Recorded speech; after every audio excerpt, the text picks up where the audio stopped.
This morning, and glad that you're here. Even as information about these processes in which you're involved in is very important for you to have. If you don't know the process around voting and what exactly happens, then you need to, and we will do what we can to make sure that we're giving that information as often as we can, especially in this period in which we find ourselves. So at least you can count on that. All right, so one thing that has come into the limelight in the last couple of weeks, more potently so than it has before, is the issue of the British Army training grounds in Laikipia and what exactly is going to happen there, to go or not to go, and whether they're back or what it is that we're doing. And we've seen that training has resumed as of a couple of days ago. But in terms of what it means looking into the future and why this was in the first place, so these are the conversations that we're having this morning to then be able for us to understand a little bit more about what it all means. Ahmed Hashi is a foreign policy expert and advisor, and he's here with us this morning. Good morning. Good morning. How are you? Oh, there's the microphone. This is the microphone. I have a big problem with the microphone. It's always running away from There we go. It's telling me something. It's like magic. If you speak into it, we can hear you. Yes. Uriena we. Riena. Kamarai. Mbola. Kama huyu we. Ndimulamu. Ushere muno. Ushere. What are you doing?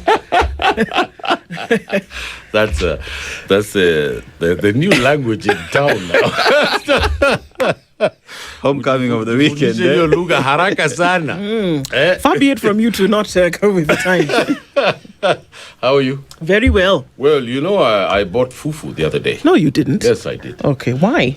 Because, you know, we have become friends, me and you. Yes. So I want to taste it. Okay. I want to know that if I come to your house, Yes. not to expect anything radical in my mouth.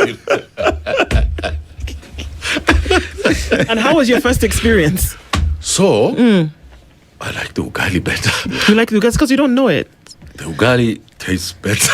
But the fufu is the only problem I have is a bit sticky in my mouth. The ugali, you know, it's dry. Yeah. Goes good. You know where it's going. All right. So I'm delighted to see you guys. Good to see you too. We're going to get into talking about what's going on with Batuk and all of this and what exactly it means. But before we do that, Dennis has a proverb that you might like. We're in Malawi. Wako na linda mwananchi huko. I'll tell you what they're linding. Wanalinda Lake Malawi. Why? Lake Malawi. Because it covers 20% of the country's landmass. A lot of fish species in there and amazing sunsets that you can enjoy from that lake. Because they've taken care of it so well that the most amazing sunsets in the continent can only be found there. Yes. Yes. The proverb. Most snakes crawl on the ground, but some snakes walk upright and speak English. How would you interpret it? I was going to say something that will get me arrested before I leave this station. But I'm not going to say it because I'm busy campaigning. I want to campaign. Can you read that again? I think that's an amazing proverb. Most snakes crawl on the ground, but some snakes walk upright and speak English. My former wife used to say that about me. What? My late wife, I mean. When she gets upset, she used to say, "You snake." I don't know why. I'm a very nice person. Surely. But we were totally different. I think what it says is that beware of people who bring gifts. You know? Yeah. Beware of Greek bearing gifts. Yeah, you know, like when the Englishmen came with tobacco. Oh, yeah. And gave the chiefs tobacco and they got a really big high. And they just said yes to everything. Yeah. And that's why they came here with their ships and they bamboozled us. They gave us drugs. Yeah. They gave us drugs, you know. They gave us cocoa leaves from South America. They gave us the tobacco and whiskey. Yeah. And whiskey, you know, is 100 times more potent than the sugarcane one that locals make or the maize one. Yeah. So these chiefs got drunk and signed everything away. And that's how Batuk came to Kenya. Did you know that? Love the connection. That's a segue. Yeah. You know, this is a gift that I get from my mom. So you know, Jomo Kenyatta is to be a very bridge kind of guy. You never knew if he was with the resistance in this country or if he was with the colonial system. So everybody put their thoughts and their thinking and their Baba Taifa mentality towards Mr. Jomo Kenyatta. And there's no question that Jomo Kenyatta is, and with Jeremiah and Muhammad Hassan Jabiri, my grandfather, were all founders of this country. No question.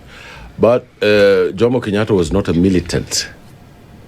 He wanted independence. He was a nationalist militant. But after we got independence, remember the army tried to overthrow him? When the army tried to overthrow him, that is when the British made a defense pact. There was a coup in Uganda. There was a attempted coup in Tanzania. There was an attempted coup in Kenya by the Kenya riflemen, the Kenya African Rifles, because they wanted positions. They wanted salary increments. This happened in the DRC with Patrice Lumumba. So this was a phenomenon that was happening across Africa. Guess what the government did? They stationed the British troops here and the Israelis in Wajir. Do you know why we have an airport in Wajir? Have you ever thought about it? Because people want to get from places to Wajir. Some people who look like me, who are very tough, who are across the board, they had a very big army, and they were working with the Soviet Union. And their planes used to just come, circle Nairobi, and go back to Mogadishu. So the Kenya government was very embarrassed and frustrated about that. So they called the Israelis and said, listen, we're allies here. Build an airport here at Wajir. When these guys come, you'll be the first to rise. And they had combat. They had combat between Israeli, they had Kenya markings.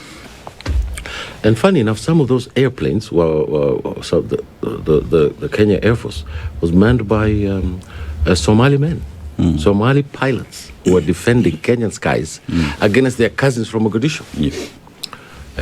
One of them passed away. It was my uncle. He passed away in a crash here a while ago. But the subject matter is this Batuk. Yes. So Batuk, that is how it came, this defense pact between the British and the Kenyans, so that they could protect the regime from the Kenya army because of coups that were happening across the continent. Now, this thing has morphed into something entirely different. It has brought us biracial children. It has. It has brought rape. It has brought impunity. It has brought racism. It has brought even the discourse today is that if they go, Nyanyuki will collapse economically. I mean, of course Nyanyuki will collapse economically if they go because they planned Nyanyuki around the damn base. They didn't plan it for anything else. And what is the Kenya government asking the British government? Please, if you rape, kill, or maim any of our citizens, we will take you to court. That's all the Kenya government was. So what did Ruto do? Ruto signed it yesterday. Yesterday? He signed it. He agreed to Day before yesterday, because the training resumed yesterday. Yes, the training resumed yesterday. Yeah. And funny thing, his cousin, who is the chairman of the COEG, who is the head of the Defense and Foreign Affairs Committee, put his foot down. Admirably. COEG has done an amazing thing. He said we're not going to allow it. And you know the signature is between the administration and the British administration. It's between the two.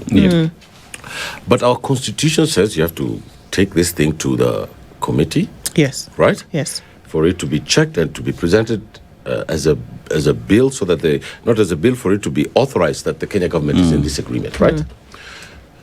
Now, we don't know what's going to happen, but the administration has more power than the legislature on these bilateral agreements. It has more power. But the parliament can cause a lot of trouble. So this thing is happening now, right? So I think that Mr. Kwech will be pushed. He'll get a call from the office of the president, and they'll speak to him in his language. They'll say Chamige, Yamune, Momingalai, and he'll sign it. He'll agree to it because he's part of the government, right? He's with the administration. But you know, from a point of view of foreign analysis, it just shows you how weak our foreign minister is, Mr. Wycliffe Musalia Mudavadi, whose job has been reduced to taking selfies of the president on trips abroad. It is a tragic situation that Mr. Mudavadi, who started Poland, was a minister when he was 24 years old. Can you imagine that?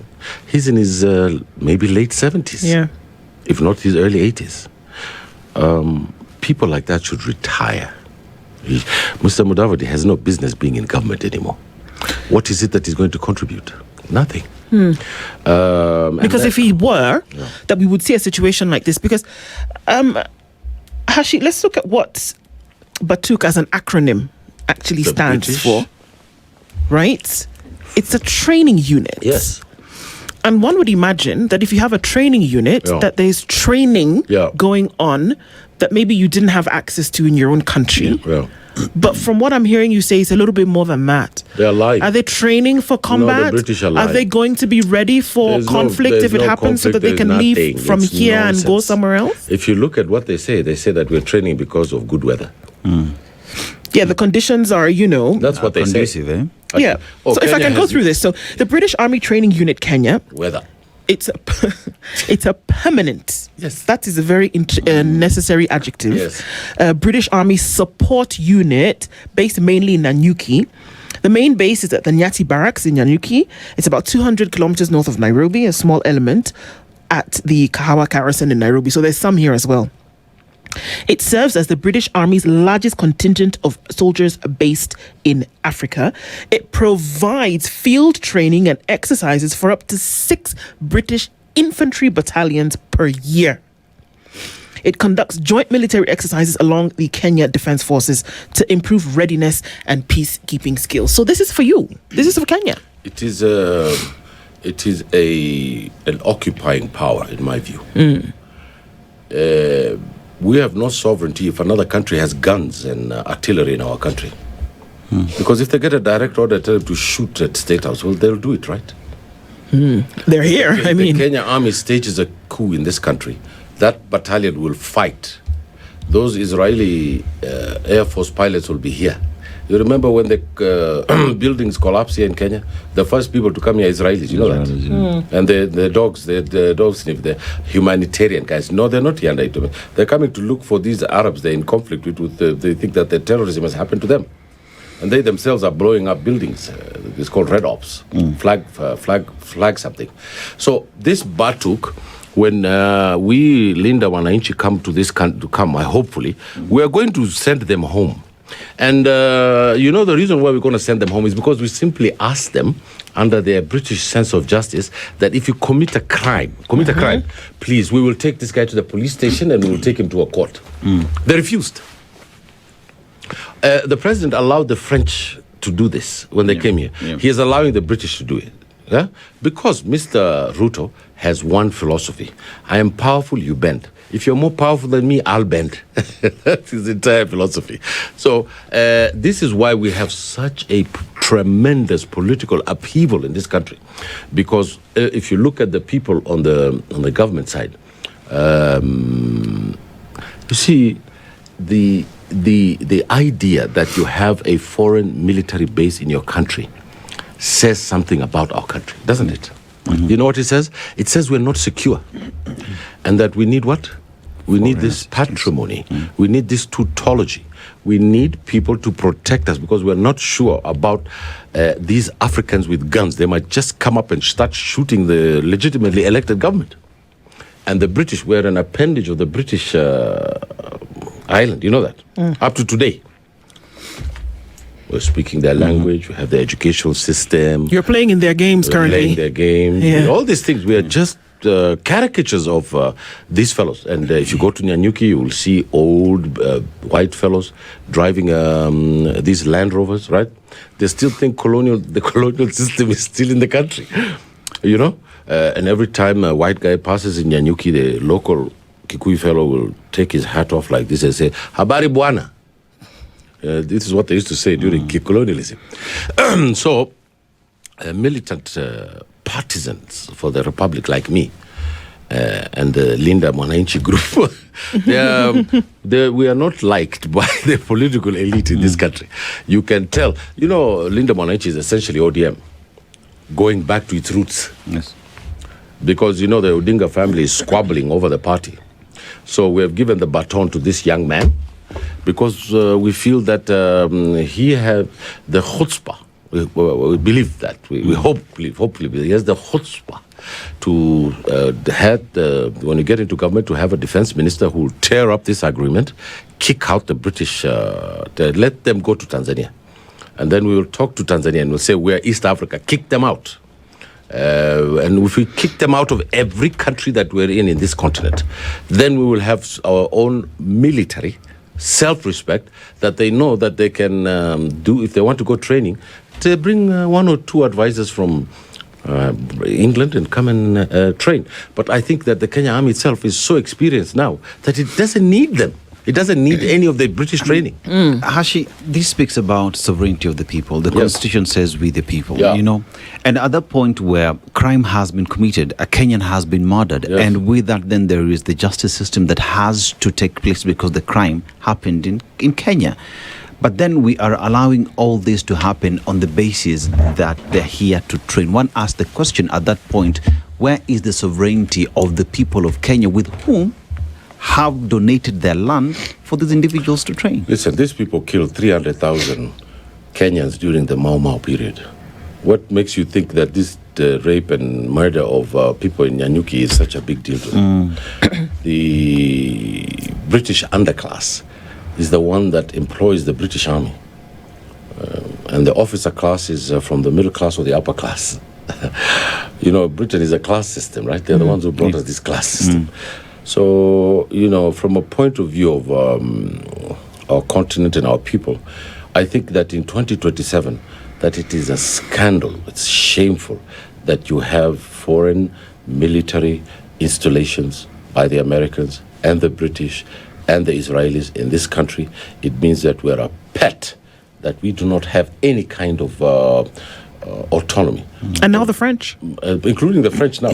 So that if the British Defense Minister comes and talks to our Ministry of Defense and says, we have 8 battalions here in Nyanyuki, which is 2 hours away from Nairobi. That's a threat, that, in diplomatic language. Did you know that? You are talking about the geography of the thing. Right. But what is loaded inside is when I tell you, say you're the British Defense Minister, you're the Kenyan Defense Minister, and I tell you, and I'm the British Defense Minister, Mr. Minister, how nice to meet you. How are things in Kenya? I just came from the 8 battalions, the artillery and our airplanes down there in Nyanyuki. Yeah. I didn't know it was 2 hours away from Nairobi. I'm amazed. That's a threat. It's so close. It's a diplomatic threat. You know what I mean? What is it that the Kenya Defense Minister is going to say? We welcome and like and support the British Army. Anything else that we can do to make your stay more comfortable here, please don't hesitate to let us know. Yeah. Now, for you to make such a... That's neo-colonialism, right? That's what it is. Isn't it? Yeah. It is. But then it is interesting because the few days ago, maybe with Nelson Koech as the chair of the Defense Committee of Parliament, to be really vehement and say, we will not renew this license. We are not going to continue with this. What was the turnaround that then said, okay, fine, let's sign it, and then let's go back to business as usual? Who had who by the short and curlies to say, okay, fine. Gachagua. What does that mean? Says What does that mean? Monday, the administration will say Tuesday. Gachagua said, Gachagua is also very, very conservative. He was part of the UDA. And he is building a temple of tribalism in the central Kenya.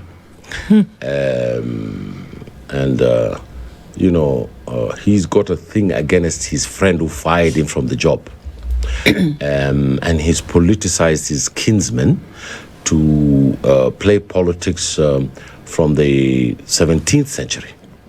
I'm on the progressive wing of the opposition, not its right wing. And Mr. Gachagua says something, the government will do something else. Now, I'll give you an example. Mr. Koech said that Mr. Gachagua is looking for money from the British to allow him to stay in Nyanyuki. Do you know what that means? It means that central Kenya is not part of Kenya. That's what he's saying.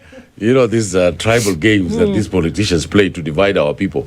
But the essential political economy issue is whether relations in our continent are a positive or negative thing. And it's obviously a negative thing. And those kinds of things need to be removed. The Constitution of Kenya does not allow it. You know that? The Constitution of Kenya does not allow what? Not allow it because it says we the people are the sovereign. This is our country. We believe in rights. That exactly tells you that anything that is not sovereign to us, which conflicts with our sovereignty, is not allowed. That's a clear interpretation. Okay. So I think that there is no Batuk breakthrough. There is no resumption. It is just a disaster for this country, and we'll keep hearing of this rape.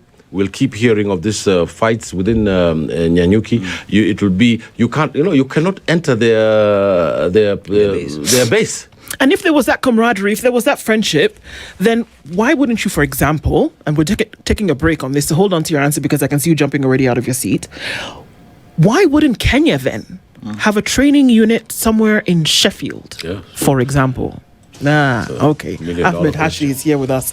Let's have a conversation about that and whether it continues to be, if it was quid pro quo and if there was an agreement between two sovereign states, why wouldn't you see the other thing happening? Why wouldn't there be Kenya Defense Forces having a unit, for example, somewhere in, North country? Well, the beautiful ones are not yet born. I love that book. There's a big art, he's written he's from Ghana. He's written another novel called Fragments, which is much more militant. We're living in a time of empire, and the hegemon, the United States, who's the real hegemon in the world. It's not Britain that's the hegemon. It's the Americans. Yeah. And the relations between the Americans and the British is extremely strained. And the Britain is responsible for countries in the Commonwealth. West Africa, it's in Nigeria, Kenya on the eastern seaboard of Africa, and South Africa. So Britain is the principal agent of dealing with these states when it comes to these issues. Okay. We in Kenya have been in the orbit of the British government since independence. And we sometimes you can't distinguish between Kenya's foreign policies and what the British tell us to do. I'll give you 3 examples. One, the history of our diplomatic engagement. There was a guy called Charles Njonjo, who was effectively the president, de facto president in this country during Kenyatta's time. He wanted to dilly-dally with apartheid here in Kenya. The foreign minister then was called Munyo Wayaki. Wayaki was was the son of a paramount chief from Mount Kenya who were involved in the freedom struggle. Wayaki is actually a Maasai word. So, in cabinet, Munyo Wayaki said, over my dead body, and Jomo Kenyatta was sitting there, Charles Njonjo was sitting there, he said, over my dead body, that you're going to bring South African influence into this country. It's not going to happen. I'll resign and I'll fight it. Jomo then told Njonjo to hold off. He brought a heart surgeon and he looked at the heart surgeon, and the Kenyatta had heart problems. And he wanted to change his heart and be given by the heart of a young person. And Kenyatta laughed it off and said no. And the South Africans went. But the engagement was not cut off. There was a relationship between us, the British, and the South Africans. The second thing is when Iran had a plane here, they were supplying arms to Somalia. Njonjo impounded it. Yeah. Do you know who they ran to deal with the Iranians? They went to Britain. The British ambassador in Kenya walks into State House without any appointment. Did you know that? Till today? Or then? Yeah, he doesn't need an appointment. They just say the British ambassador. He calls and he goes in there. No other ambassador has that. It's the Americans, the British, and the Israelis who have that. We're at the beck and call of these people. You know that this issue of intelligence and military support and the destruction of the Somali state by global powers, we in Kenya supervise the fact that Somalia should be divided, balkanized, and that is why we have Kismayo. You say Kismayo is a little bulwark against Al-Shabaab, a foreign intelligence outfit. It's not. For all intents and purposes, what you're saying is that Kenya still remains a colony of Great Britain.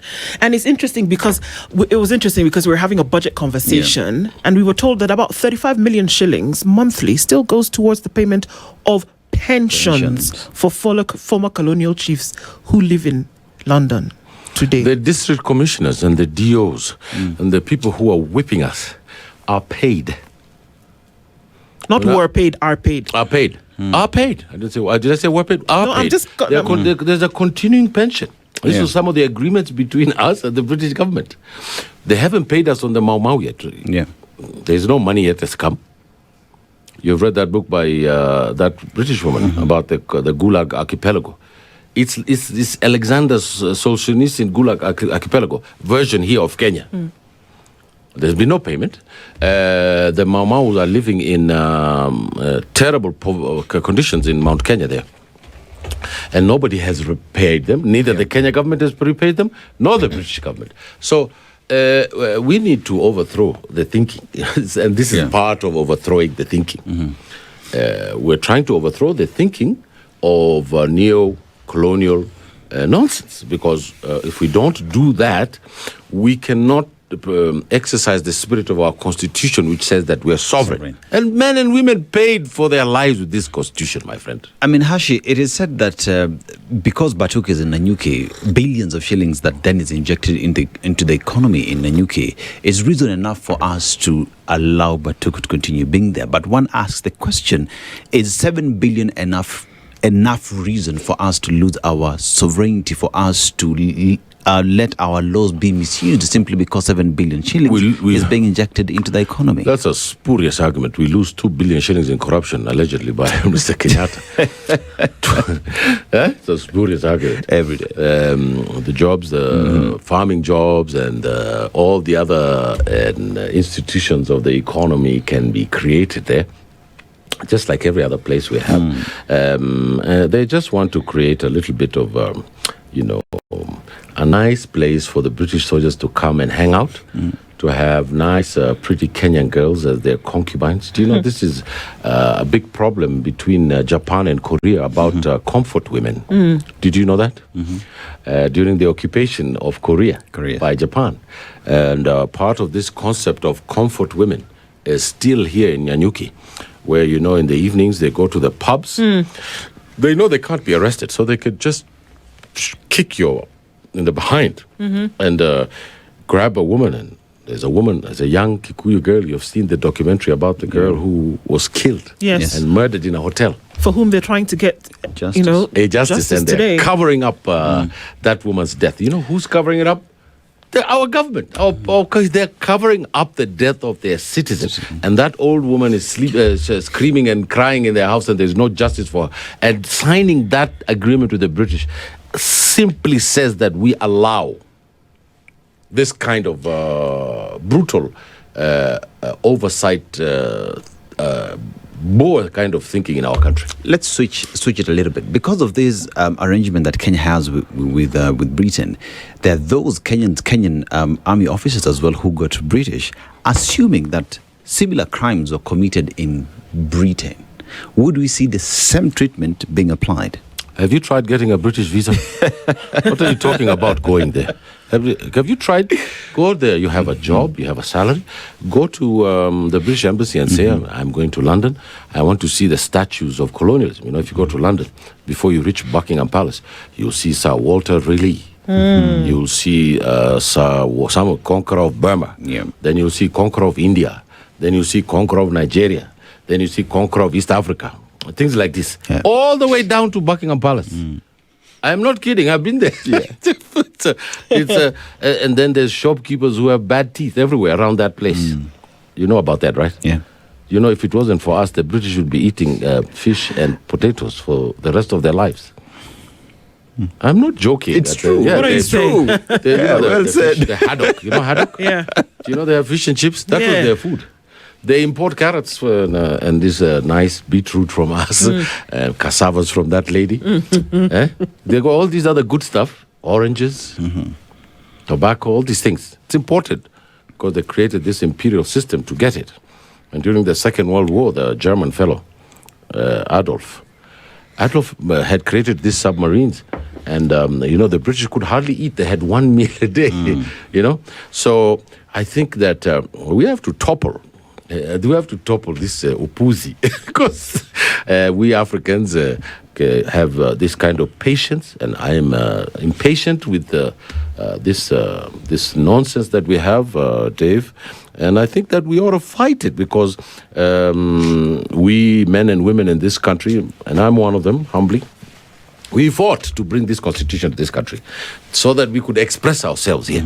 And so I think that it's just shocking that they allowed this. If it's so clear that if such crimes are committed in the UK, that the UK government would protect their citizens through everything, back home we're seeing it's a reverse, that they would not want to respect the laws of the land. Then one asks the question then, is the government allowing other jurisdictions to mistreat its people simply because of wealth, power that they have?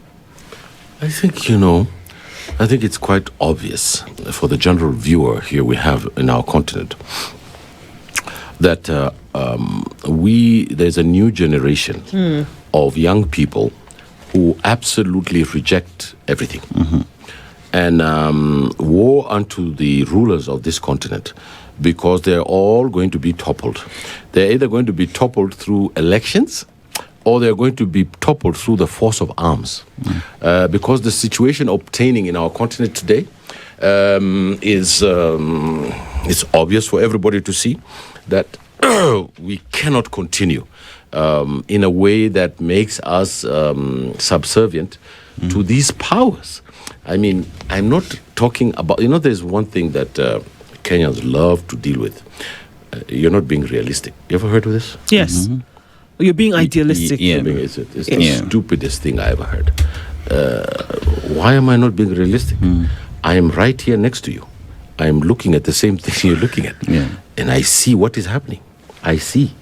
James Baldwin used to say, I hear you saying that you want a new constitution, equality in the United States, but I see what you're doing. You're not looking for equality. You're asking me because of my skin color. So I see what is happening in this country. Everybody can see it. But we are a conservative society, We want... have you ever seen a Muzungu walk into art cafe? Yeah. All the waiters jump to go and give him coffee. I have more money than him. He came here with £1,000. You know why they come here, right? They come for our girls, right? Hashi. Yes, that's why they come here. Yes, it's true. You people, you have to hear the truth. Okay. Then they go to Mombasa. Then they go and see, they're given the native dance. And they, to tell with his girlfriend, they said, look, the Africans are jumping up. He might even throw a banana to us. And we will not be offended.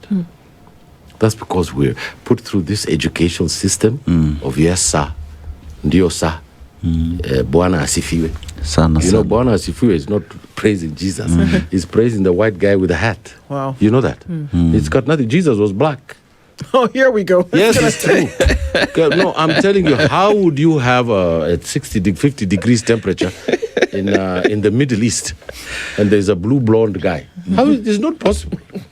The environmental conditions themselves doesn't allow it. And in the Bible itself says that Jesus had woolly hair. Is it in Isaiah? He had hair like wool. What blonde guy had hair like wool? I'm quoting the Bible.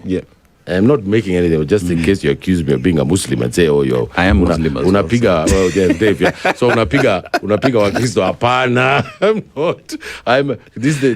Islam is a continuation of that Bible. It's just a continuation of it. The only problem they have is on the crucifixion, but the rest is the same. Isaiah is Isaiah here. It's all the same. Now, I put it to you that this whole idea of hegemony, this concept is cultural, where, when you're beaten culturally, then you accept everything. So the first thing is, Kizungu. Jifundisheni Kizungu, sio Kiswahili. Tanzania has beaten them to that. They're speaking Kiswahili, which makes them more conscious. And when the revolution comes to Tanzania, it will be much more apparent than the one here we have. In Kenya, we have decided, like the British, that just go stage by stage. So President Ruto campaigned on the discourse of the poor. And he's sleeping with the stockbrokers, and the international finance, correct? So Linda Mwananchi now has come. We're going to say, oh, that was not the authentic one. We are the authentic one, right? And the people of Kenya will see it. And now I'm telling you that I hope in the next election that the government is formed. And when I'm a member of parliament, I'll definitely be the chair of the Foreign Affairs Committee. God help the British when I get into parliament.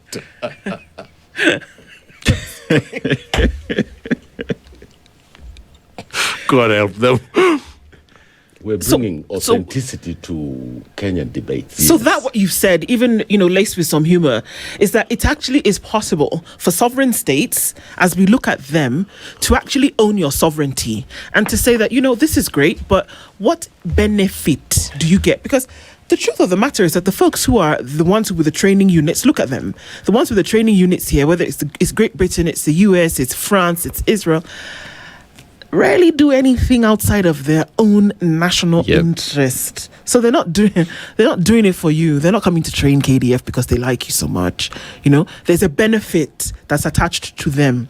So we keep saying that, oh, don't settle for the crumbs under the table. Be at the table when there's a conversation going on. So it actually is possible for you to say, well, you know what?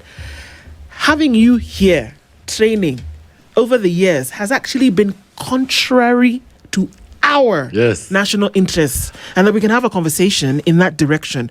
Is such a thing possible? Yes. The Robert Nesta Marley, the Honorable Robert Nesta Marley. No woman, no cry. And I said that, here comes the con man. Here comes the con man coming with his bald head.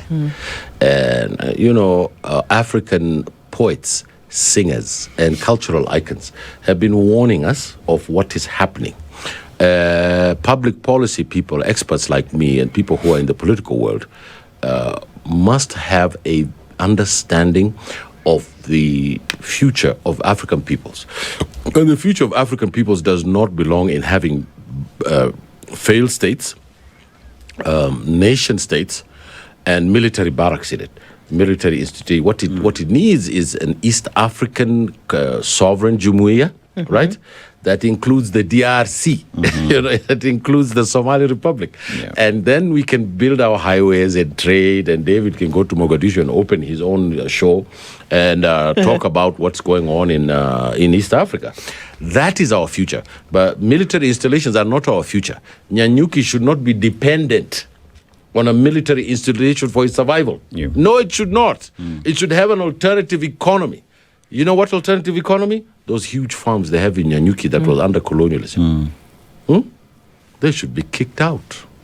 The land should be made productive, shared to the people who fought for the freedom of this country. What are British people doing in Nyanyuki? Planting avocados, and in Laikipia. They're going to pour money into my Langata constituency to oppose me, the way I'm speaking. Oh, yes, they will. But the people are there. I'm going to go to the people and I'm going to tell them these people are going to do that. Ukitaka mimi nitaenda. Watanimaliza lakini mutakaa hivi tu.